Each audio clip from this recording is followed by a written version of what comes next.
In questo video farò un confronto diretto tra due registratori digitali, ovvero lo Zoom H1N e lo Zoom P4. Quale dei due è migliore? Scopriamolo insieme.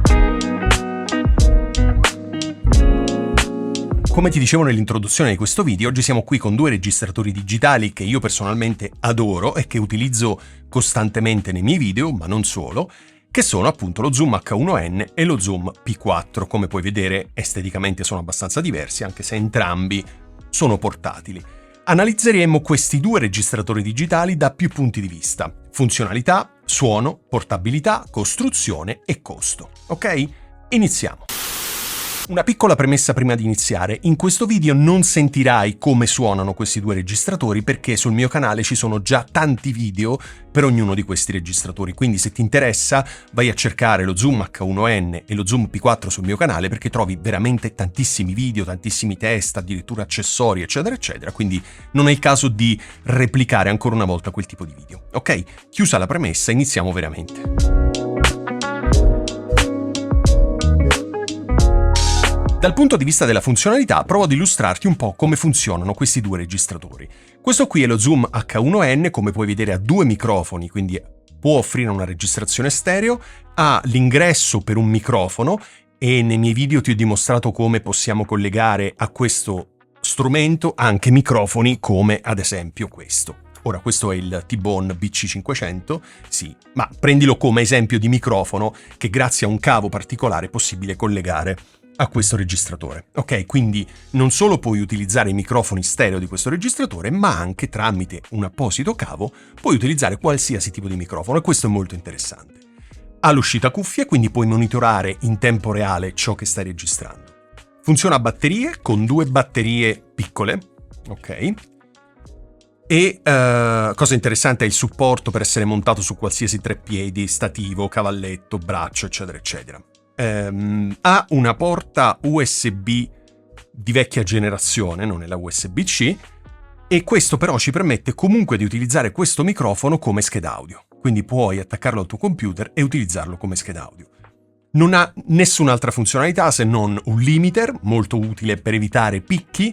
Puoi scegliere il livello la qualità di registrazione arrivando fino a livelli di registrazione 24 bit 96 kHz, che non è affatto male. Passiamo all'altro registratore. Questo qui invece è lo Zoom P4, come puoi vedere da un punto di vista di funzionalità, essendo più grande, ovviamente ha molte più caratteristiche perché ha 4 canali, quindi non uno solo, stereo o mono a secondo se utilizzi il microfono dello Zoom H1 o un microfono esterno, ma questo ce n'ha 4. Con le 4 manopoline per il gain, puoi selezionare se il microfono è dinamico o a condensatore, quindi se necessita o meno della 48 volt. Puoi collegargli un telefono esterno, ok, sia Bluetooth sia via cavo, e quindi hai il cavo, hai il selettore specifico, hai un display, hai 4 pad assegnabili con il proprio gain e hai 4 uscite cuffie, ognuna delle quali con il proprio volume. Nel pannello posteriore hai le batterie, in questo caso non sono le piccoline ma sono quelle un po' più grandi. Non ha il supporto per essere attaccato nativamente su uno stativo, treppiedi, cavalletto, braccio, eccetera. Quindi devi ingegnarti in qualche modo per poterlo tenere lì. Anche questo registra su scheda SD. Questo registra su scheda SD, mentre l'H1N, scusami, non te l'ho detto prima, registra su micro SD. Tra questi due registratori, da un punto di vista di funzionalità, qual è il vincitore? Questo, ovviamente. Ovviamente questo perché ha 1000 cose in più che ti possono servire, ma possono anche non servirti. Quindi nel caso in cui ti servono tutte queste funzionalità, questo qui è la scelta migliore.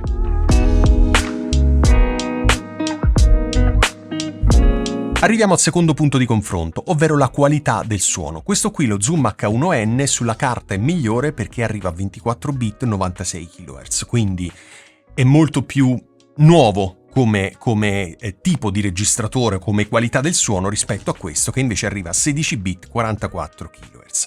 Quindi sulla carta questo qui è il vincitore, ma nel mondo reale, quando noi ascoltiamo i podcast, ascoltiamo delle registrazioni, ascoltiamo l'audio di un video, ci accorgiamo effettivamente che questo è migliore perché è 24 bit 96 kHz? No, non ce ne accorgiamo.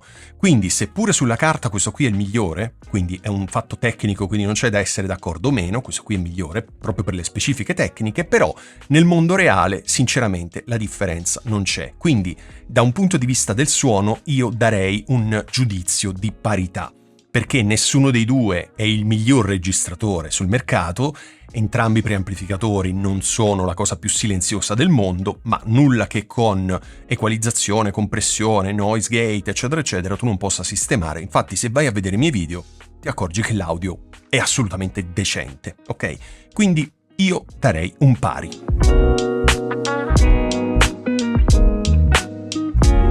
Dal punto di vista della portabilità, invece, entrambi, come puoi vedere, entrano in una mano. Questo qui anche molto meno, anche una mano piccolina, la mia è abbastanza grande, questo qui, diciamo, comunque entra nel palmo di una mano, quindi entrambi sono assolutamente portatili, ma questo qui è sicuramente il vincitore perché è molto molto molto più piccolo.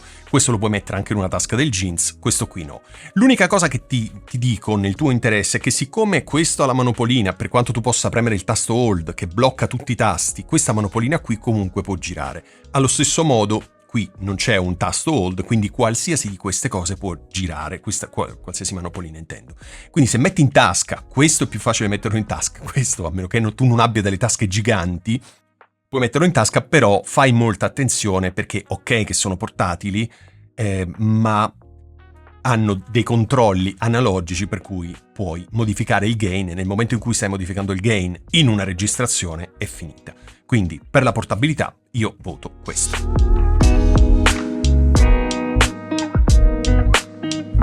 Da un punto di vista di costruzione, entrambi sono molto plasticosi. Sono entrambi della Zoom, quindi la plastica è più o meno la stessa.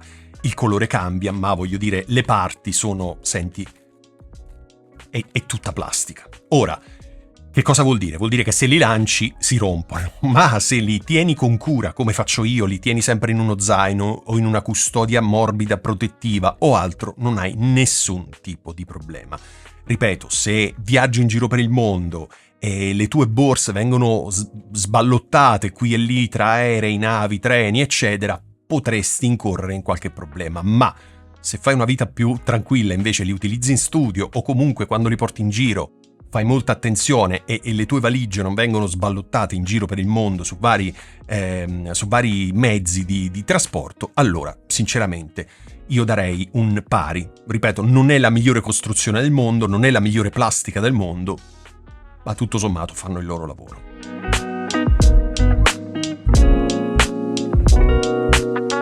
Infine, per quanto riguarda il costo, questo qui è intorno ai 55 euro. Non riesco a essere più preciso, ma ti lascio il link in descrizione perché, come sai, soprattutto su Amazon i prezzi fluttuano tantissimo. Nel momento in cui faccio questo video, questo qui costa 55 euro, questo qui costa 175 euro. Ora, da un punto di vista di costo, ovviamente questo qui vince perché costa molto meno. Te ne compri 3 di questi al costo di uno di questi. Però non è soltanto il costo fine a se stesso, perché questo qui abbiamo detto che ha molte più funzionalità rispetto a questo, ok? Quindi seppure da un punto di vista di costo questo è vincitore, non ha tutte le funzionalità che ha quest'altro.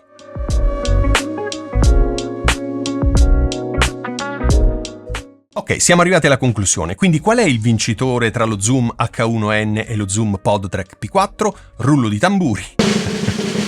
Questo qui è il vincitore. Ovviamente è solo un gioco perché sono completamente diversi, hanno funzionalità diverse, ma entrambi, dal mio punto di vista, sono molto sottovalutati, perché forse non sono abbastanza fighi, non sono abbastanza di tendenza, però sono 2 registratori digitali che dal mio punto di vista sono indispensabili, sia che tu faccia podcast, sia che tu faccia video podcast, sia che tu vada in giro a fare registrazioni, insomma questi 2 sono veramente veramente ottimi. Quindi non c'è bisogno di andare a comprare per forza l'ultimo modello perché questi 2 suonano davvero davvero bene ad un prezzo tutto sommato contenuto. Bene, spero che questo video sia stato utile per te. Se hai domande, dubbi, curiosità, non esitare a commentare questo video e io come al solito ti rispondo nel più breve tempo possibile.